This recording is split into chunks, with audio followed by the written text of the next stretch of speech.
Mike Vrabel is out in Tennessee. Yes, the Titans fire Mike Vrabel. Our instant reaction to the news, where he ranks among the top head coaching candidates in this cycle, and what's the best job that's open right now? We'll get into it right here on Locked On NFL. You are Locked On NFL, your daily NFL podcast. Part of the Locked On Podcast Network, your team every day.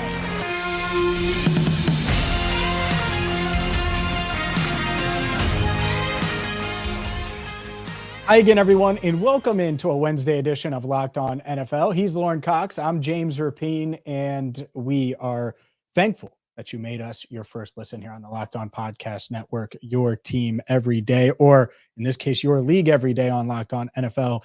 Today's show is brought to you by Jase Medical. Empower yourself when you purchase a Jase case, providing you with a personal supply of 5 antibiotics that treat 50-plus infections. Get yours today at jasemedical.com and use code LOCKEDON to get $20 off your order. That's JASE medical.com. And Lorin, the news that broke on Tuesday afternoon, early afternoon, is that the Titans are moving on from head coach Mike Vrabel. He's been there since 2018.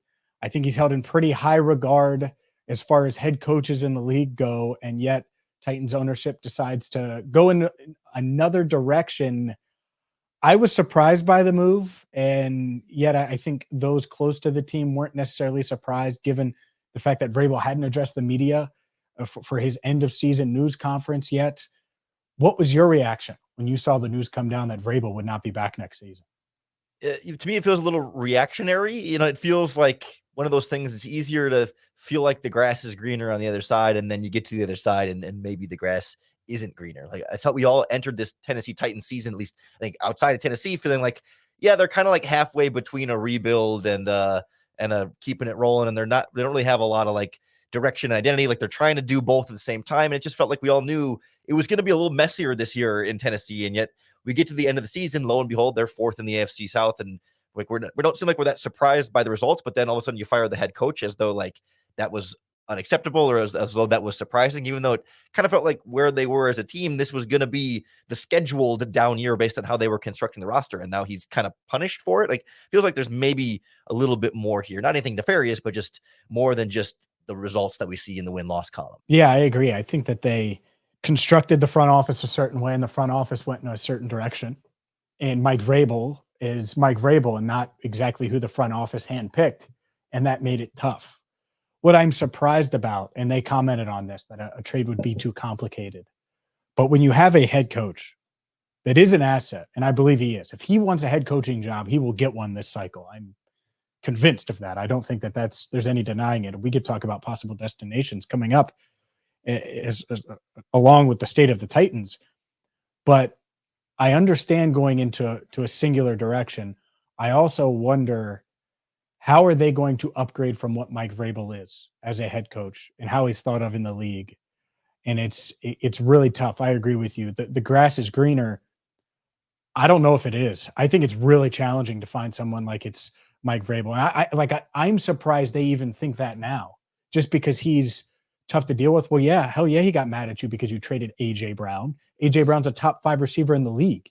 Those don't grow on trees. And that has nothing to do with Treylon Burks. It has to do with, man, you have this aging quarterback in Ryan Tannehill.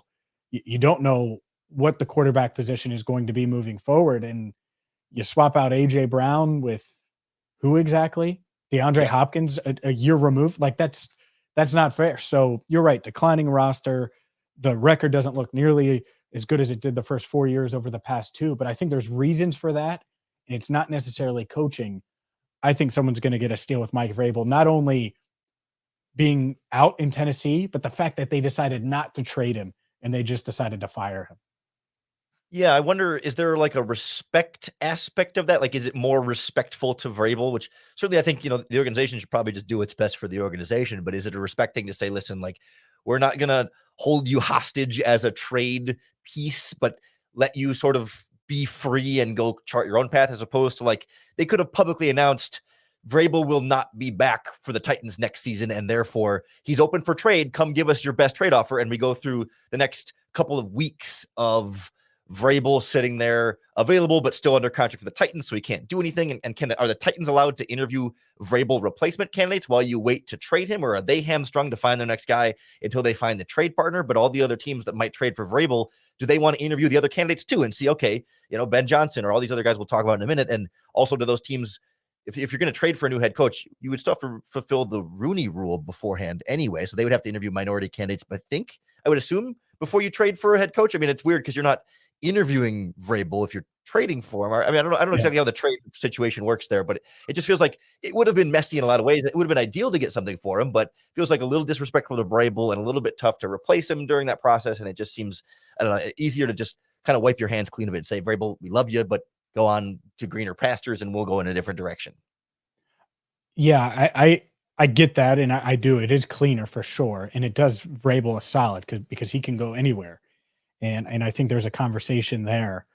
I also think that this is, and it's felt this way since the Titans were eliminated in 2021 in the divisional round after being the number 1 seed, but they're declining, and the iteration of the Titans that you remember, that I remember and think of, Ryan Tannehill gone. I think Derrick Henry gone, Mike Vrabel gone. Like, they are going to look a lot different. And so which way do they go? I would guess that it's an offensive mind. You mentioned Ben Johnson. Like, I think they'll go offensive minded here with a young quarterback like Will Levis, or maybe they draft someone with the 7th overall pick to play quarterback and develop him. But it is a risk, and it is mighty, mighty interesting, especially because I have a feeling that Lorin, that this coaching cycle, he's going to be near the top of our list as we discuss these candidates. So let's dive into that. Let's make it push the conversation forward. Is Mike Vrabel the best head coach available on the market right now? We will dive into that question and answer it coming up next. Today's show is brought to you by Jase Case. I know we come to sports to escape from some of the craziness of real life, but let's take a second and discuss real life, because the FDA is saying that pharmacies are not only running out of antibiotics like amoxicillin, but right now we're in the middle of the worst flu season in over a decade.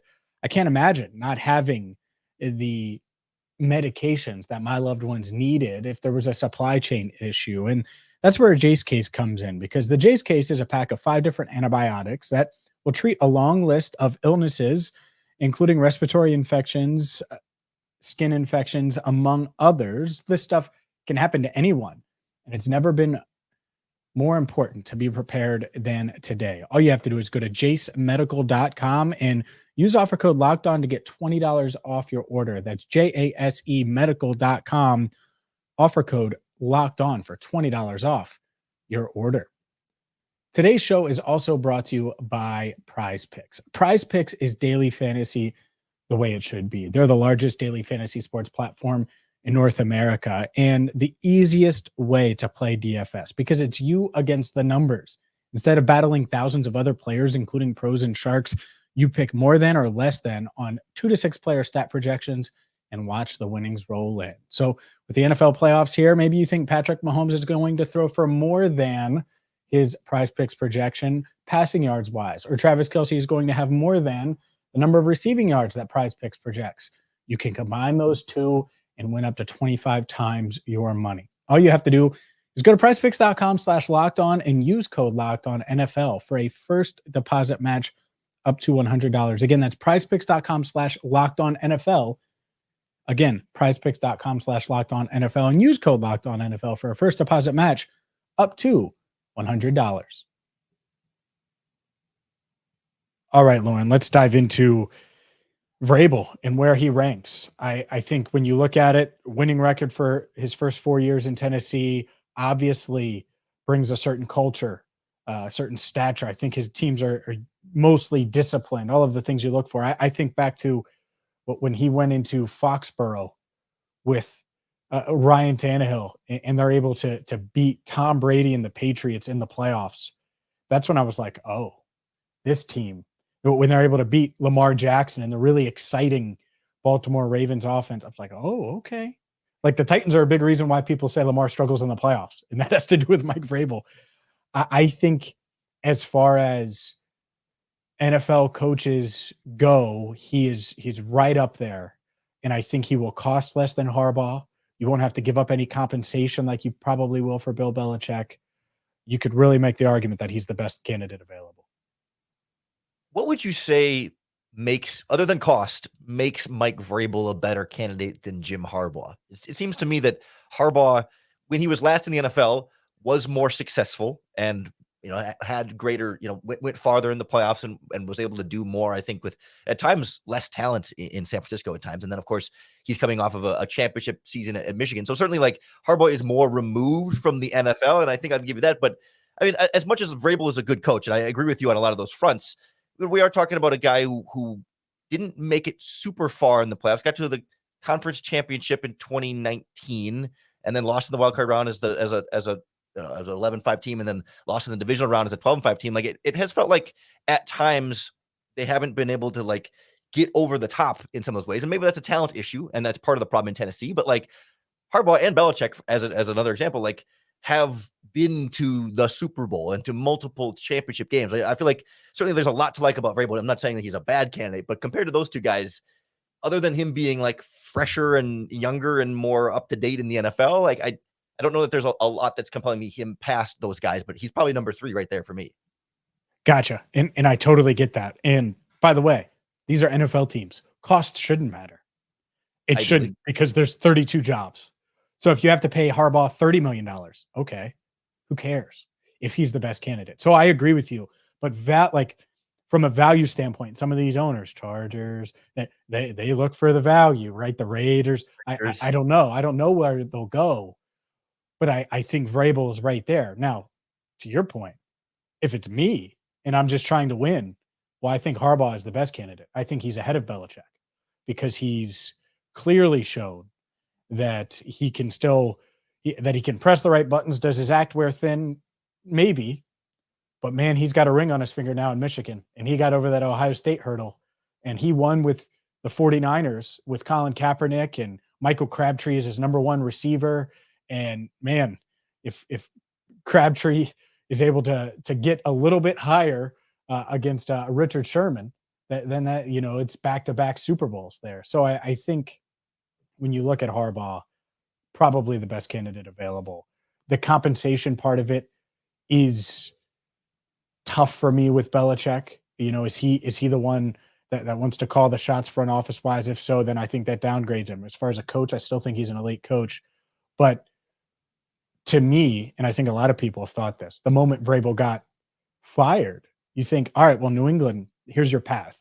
Here's your path out of Belichick. Here's your bridge into the next era. He's going to have his own culture. He's not going to shy away from changing things and being different than Bill. And you might be able to get something from Bill. There's reports out there that the Falcons are interested. Trade him to the Falcons. Hire Vrabel, the guy who beat you in the playoffs a few years ago, more than a few years ago now. And that might be the way to go. So I do think, to your point, if I'm hiring, let's say I'm the Bears and they decide, the team you cover, I would much rather have Harbaugh. Let's say most of these teams, I would say, if you're going to have a young quarterback, you go with the offensive mind anyways. But I would go with Harbaugh. But I do think Vrabel is right up there and is going to get multiple interviews. There's something to be said about Vrabel being the sort of like younger, modern adaptation of Belichick, in the sense of like a very, obviously coming from the Belichick experience, but also like having that very firm culture and strength as a leader in the organization, but like being the younger, I don't even want to say like hip, cool version of it, but that kind of thing where it's like, we've heard reporting from Jay Glazer and others this offseason that like Bill Belichick is kind of in this era of coaching where like super hard-nosed and tough on these players in a way that players just aren't responding to as well. And we've kind of seen a shift towards coaches that can meet the players a little bit more where they are. Like, they don't need the coach to be the ultimate disciplinarian because they're hearing everything negative from social media and media and everywhere else around them all the time. They don't need the coach to also be, the negative voice pulling them down, but to be the voice that kind of lifts them up and is there along with them along the way to push them forward and help them grow. And it feels like Vrabel is a little bit more in that like player friendly mold than Belichick. I don't know that he's the most player friendly coach. He's not Mike McDonald or anything, but or Mike McDaniel, excuse me, but he is he is like a little bit softer, a little bit more fun, a little bit more lighthearted at times, but knows how to be serious too. It just feels to me like that would be a really natural transition for New England to have that like, okay, he's got some of the military style of Belichick, but not so stern and hardcore all the time, letting them up a little bit and making life easier for guys. Like, I think that's a really nice culture transition for them.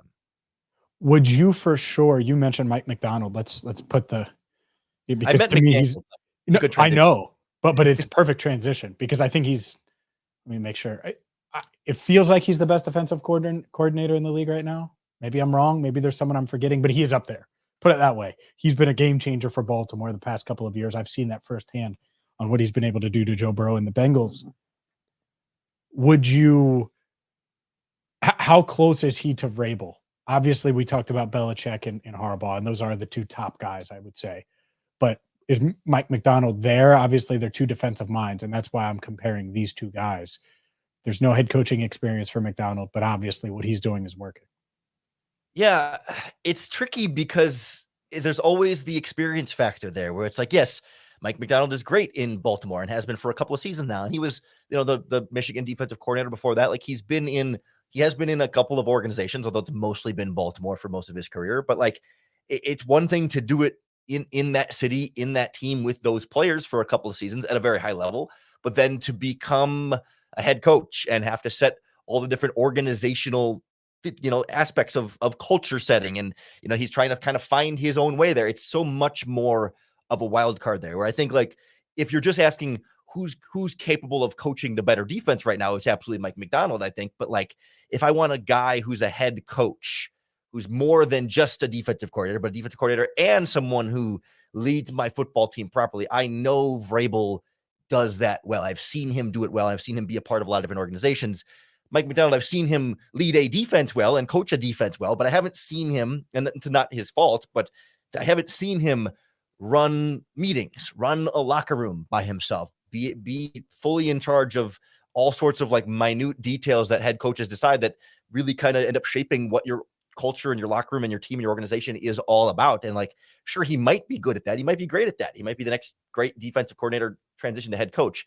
But we've also seen plenty of those great defensive coordinators not quite pan out the same way as a head coach, not because they're not good defensive coaches, but just because the job description of a head coach is a lot more than just defensive coordinator. And Vrabel, to me, checks so many more of those head coach boxes, even if he maybe doesn't check as many defensive coordinator boxes.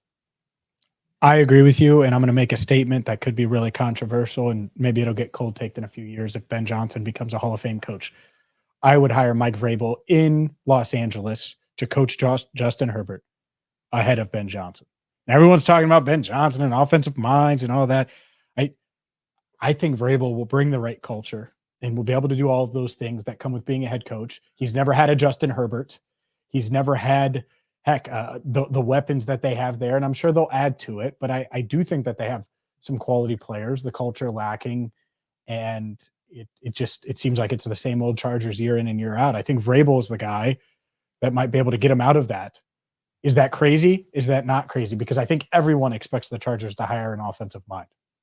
The one thing that scares me about Vrabel to the Chargers, and really the Vrabel to anywhere, the big thing that scares me is, does he bring Arthur Smith back as his offensive coordinator? And I'm so poisoned by what he didn't do with Kyle Pitts and Bijan Robinson and Drake London. Like, I don't want Arthur Smith near Justin Herbert right now. I'm scared of that, but I like the idea of Vrabel being the right culture fit, but maybe with just a different offensive coordinator.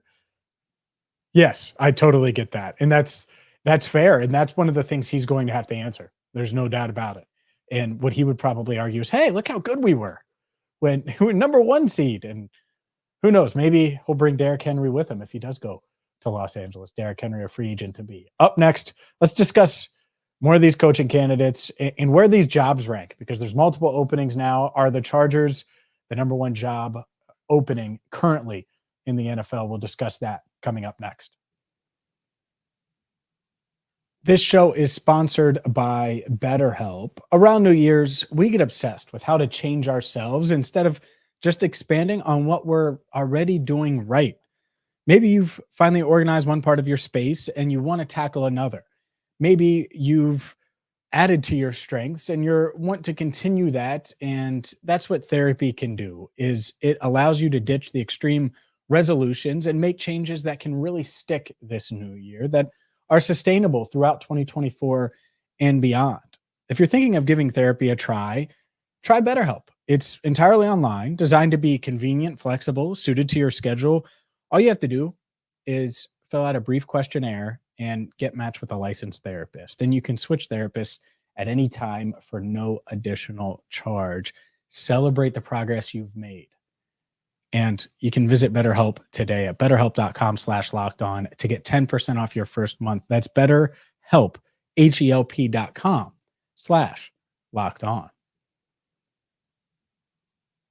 James Rapien, Lorin Cox. This is a Wednesday edition of Locked On NFL. Thank you so much for making us your first listen. Your team every day here on Locked On NFL. And a lot of openings. I think that this candidate pool, by the way, is as deep as I've seen.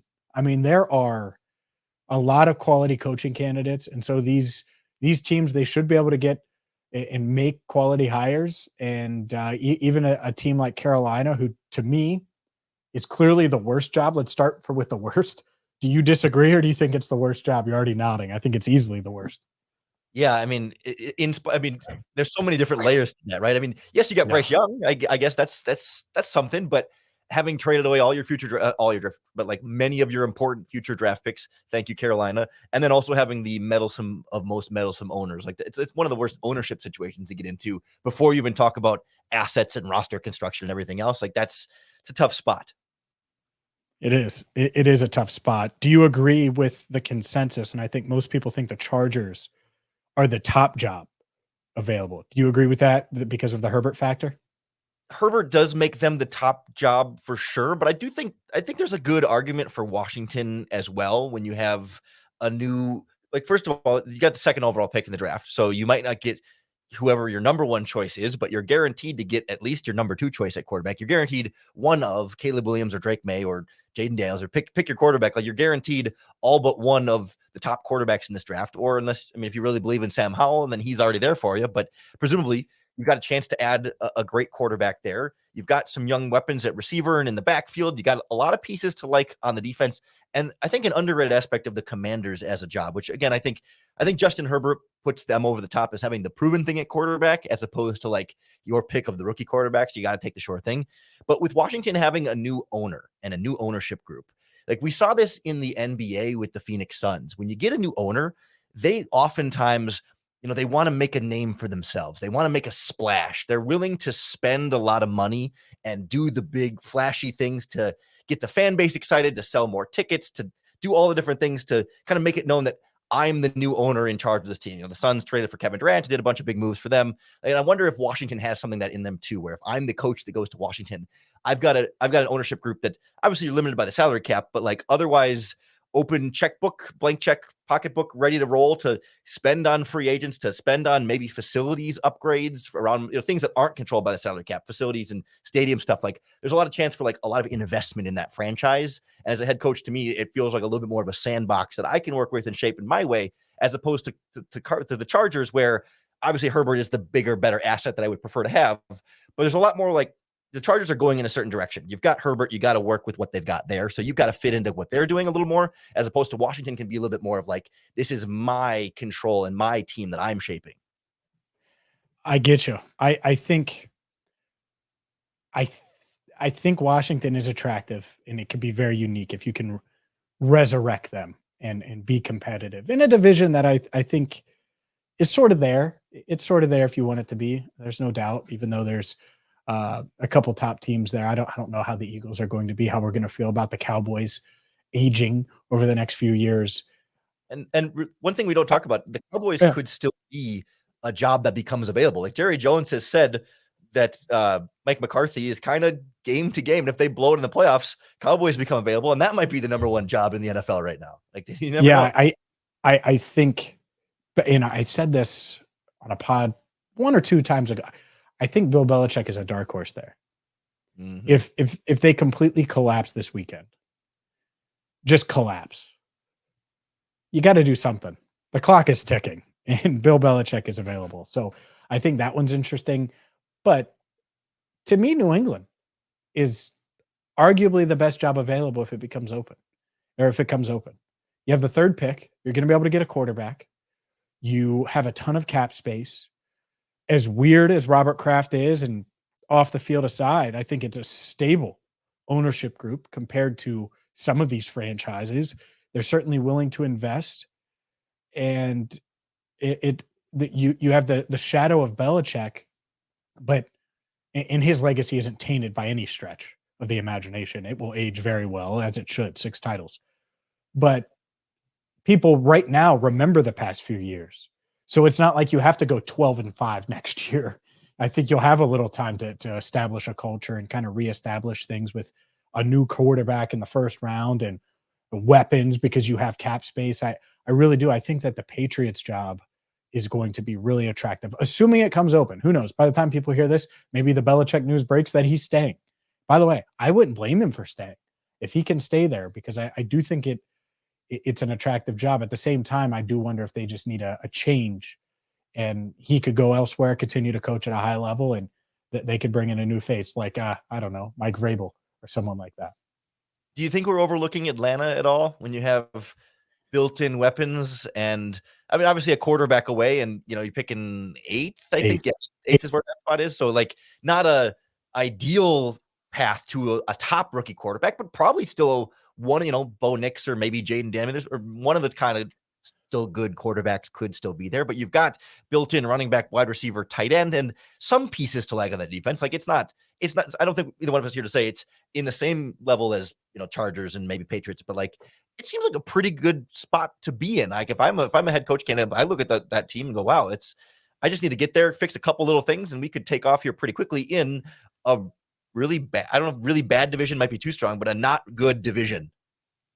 Oh, it's really bad. It's been really bad for 2 years. I totally agree with you. I think that's fair to say. 8th pick, can you get to wherever to get Jaden Daniels? I think he would be electric in that dome. And there's something about it. I got to be honest, athletic quarterbacks in that dome, that's what I would want to see, because you have Drake London and Kyle Pitts and these big targets. I was in on them going after Lamar last year with 2 firsts. I just thought it made sense. I think Jaden Daniels is electric. Unfortunately for them, I think he ends up going 2nd overall. Maybe that's a take. I think he's going to continue to rise and impress. And who knows, maybe not. Maybe he's the 3rd quarterback off the board. But I think that's his floor. So he probably doesn't make it to 8. But yeah, I think Atlanta is an attractive job. You mentioned the defense. Jesse Bates, all-pro year this year. They've bolstered that defensive line. They have some good pieces in the secondary alongside Bates. I think there's a lot to like. This is certainly not a Carolina situation or some of these teams. I don't even think it's a Raiders situation. I think there's talent there, and you could realistically win the division next year if you push the right buttons and obviously find the right quarterback. It does feel like there's kind of these just couple tiers. There's like a handful of really good jobs, and then it's like Raiders, Panthers, and honestly, I don't love the Titans as an opening, just because they're kind of in this transition half. I mean, you're moving on from Tannehill and moving on from Derrick Henry, but like there tends to be like you got the talent and you get rid of the guys. There's like a big gap that first year of like the first year after you get rid of the quarterback and the running back and the older players, where it's like there's going to be still some more tearing down before Tennessee starts building back up, and it doesn't feel as attractive for me as a coach coming in there, but not as bad as the Panthers. But like there's clearly like the good jobs and the less good jobs. And I think the Titans, Raiders, and Panthers are kind of in the less good jobs category. And then teams like the Falcons and the Chargers and the Commanders and maybe the Patriots and maybe the Cowboys and maybe even the Chicago Bears can still be in that like good, better opportunity than the have-nots at the bottom. Yeah. Speaking of candidates, as we're recording this, Jeremy Fowler reporting at the Chargers are interviewing offensive coordinator Kellen Moore for their head coaching job. Talk about an underwhelming hire. That would be underwhelming for the Chargers and in their fan base. Not saying it couldn't work. I don't know, but given how the offense performed. How do you take that guy that you didn't make from head coach and then interview him to be head coach? Why did you not use, I don't remember what week they fired Brandon Staley, but why did you not use those 5-6 weeks, whatever it was, to see what Kellen Moore would be like at the job instead of getting to the end and going, hey, you want to interview for this job that we didn't let you try out for the rest. I mean, that to me feels like a pity interview. It's like, all right, we kind of did you dirty. Why don't you get an interview? So you can say he interviewed for head coaching jobs in this cycle as well, but he's a guy, Chicago Bears offensive coordinator, if that position opens, so he's a guy I'd definitely take a look at. What he could do is hire Brandon Staley to be the DC, and then time could be a flat circle in the Chargers land. And just kidding, Chargers fans. That would break your heart. It would not be good for the Chargers or Justin Herbert. But that is going to do it for us. The NFL coaching carousel is just beginning to turn here, and we will have you covered every single day, 5 times a week on Locked On NFL, on YouTube, wherever you get your podcasts. For Lorin Cox, I'm James Rapien. Thank you so much for listening and watching a Wednesday edition of Locked On NFL.